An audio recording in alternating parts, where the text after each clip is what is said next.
We are back. You are chatting with John P. Today, we are going to be talking about the pros and cons of being a watch dealer with DelrayWatch.com, my website where we buy, sell, trade pre-owned watches, along with Federico Talks Watches.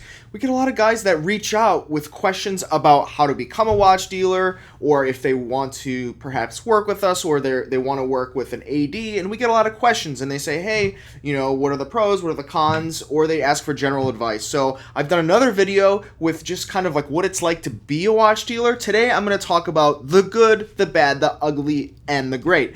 But first, do not forget to like and subscribe. Please hit the thumbs up button. I actually just saw a video that the YouTube creator community makes for you, and they've made some important changes to the algorithm. So now it is more important than ever to help me if you like and enjoy these videos, or perhaps you just want to keep continuing to troll me in the future. Make sure to hit that thumbs up button so I stick around. Okay, guys. Oh, by the way, I have the Omega Seamaster ceramic on the wrist. I just added this in my collection from the watch show. I gotta say, guys, it's a nice change up from the Rolex 550, the 16550 that I'm usually wearing, the earlier generation Explorer 2. It's just fun, and it's a great summer watch, and I'm impressed for what it is. It really is a pretty solid watch. So let's get into it, guys. Let's start with the pros. Let's start with the good news before we get into the bad news. So first, I get to play with watches. Now, I don't handle sales or processing a whole lot. I'm mostly focused on the business end here, the technology, a lot of things that have to do with the structure and the scaling of the company. But there's so many watches that come through our door. Sometimes over 100 watches come through our door at any given month, sometimes even more when we're talking about certain scenarios. And so I get to play with so many watches. Some might think it's a little bit overload and a little bit getting too burned out of watches, but it really is fun for a guy like myself that is into watches a lot. It really is fun to handle the watches, play with them, and that leads us into the next pro is that if there's a certain watch that I would like to add to my collection, I can buy that watch at any given moment in a matter of minutes. There's a secret I guess you would call it a platform where a lot of us dealers communicate and talk and chat about watches and trade all day, much like you would see, in the auto industry. If any of you out there trade cars or you're a car salesman, and if I wanted this or I want any reference, I just put it out there, and in seconds, all these offers come back, and that's what's awesome. Being a watch dealer and also a collector and a bit of a watch nerd is anything that I want to add to my collection, boom, just like that. Events. Now, we do get invited to events. Now, I'll say that Federico gets invited to a lot more events than I do because my channel's a lot smaller, but there are a lot of interesting and fun and exciting events in the space. This is luxury. It brings interesting people and media and just these grand events sometimes. A lot of it happens in the Miami Design District, like Watches and Wonders, and some of the boutiques have private showings and things, and these events are honestly pretty fun. There's food, there's excitement, there's people, and there's watches, and you mix it all together. It's kind of like a watch geek's just ideal situation. So the events are fun. And the people. Another great pro of being a watch dealer is the people like you, the subscribers, the viewers, the customers of Delray Watch. All of you, for the most part, are great to work with, and it's really enjoyable working with you and hearing your stories about your collecting journey and being able to kind of engage and either help or listen to you and, adapt our brand around the people that make it possible. So, working with you, the viewers, really is enjoyable, and there are some very interesting and exciting people that call us as well. Celebrities, politicians from all over the world.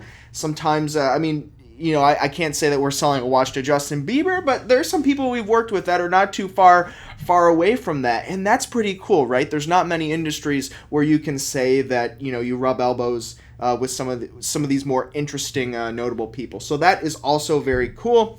And Lastly, for a pro, I would say for most people is the low level of stress. Now, with the way that, I've set up Delray Watch and the way we've done things here, we've kind of developed a pretty low stress lifestyle for the business.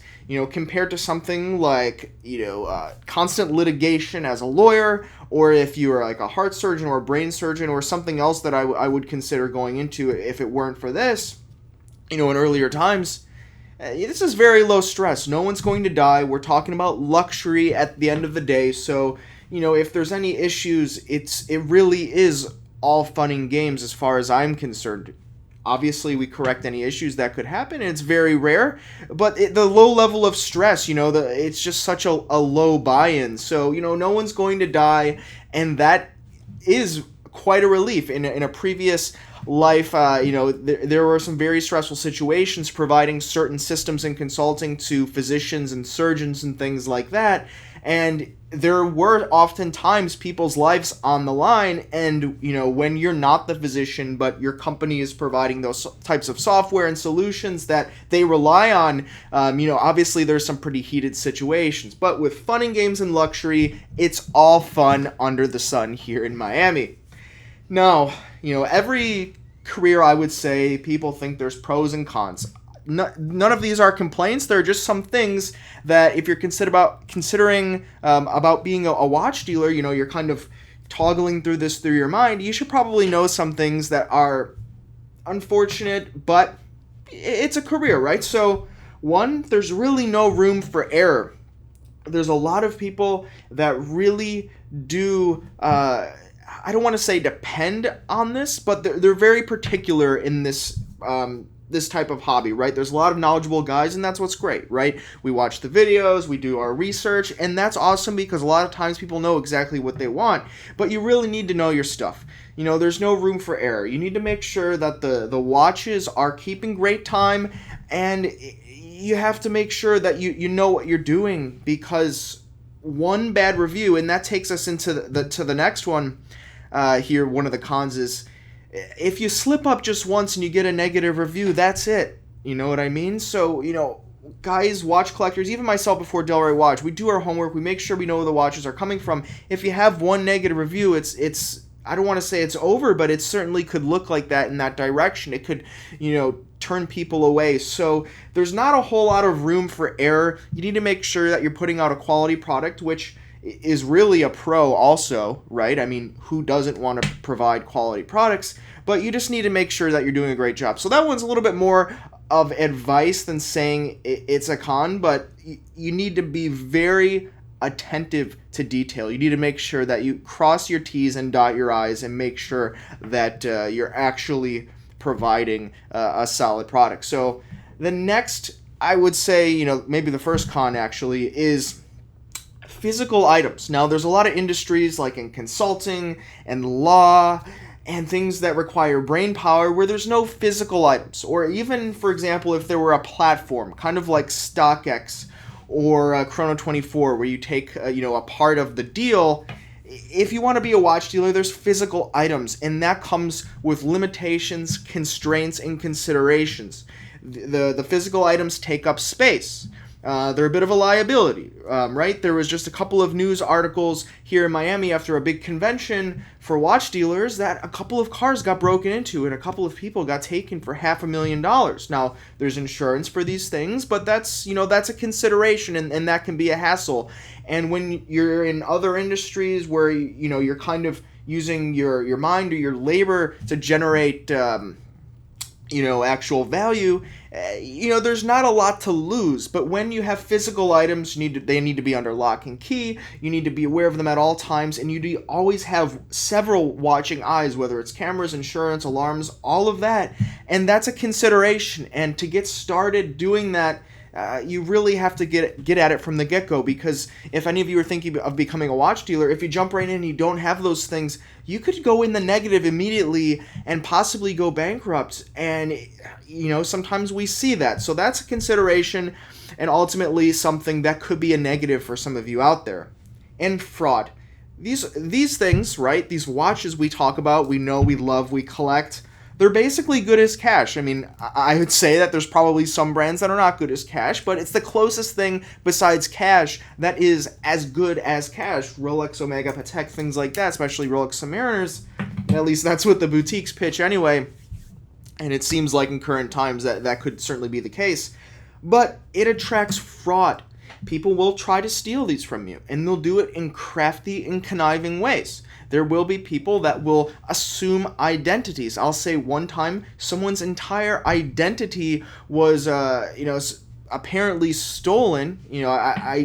The situation's a little bit dicey, but someone's entire identity was stolen, and everything matched, and the credit cards, everything matched, the location matched, and someone snuck in, apparently, allegedly, someone snuck into their building, pretended to be them, and picked up their packages. And that's really, there's no way to avoid that, right? So you have insurance for these things, but that's something that you need to consider, that even if you're starting to become a watch dealer and you want to make sure that you're doing an absolute superb job at checking for fraud, if someone's entire identity is stolen, there's nothing you can do about it besides rely on the insurance and other third parties to control that. You can't control the UPS guy, you can't control the FedEx guy, but everything, as long as you fully insure it, you can kind of mitigate these risks. So something to consider, and something you certainly need to think of if jumping into the watch industry.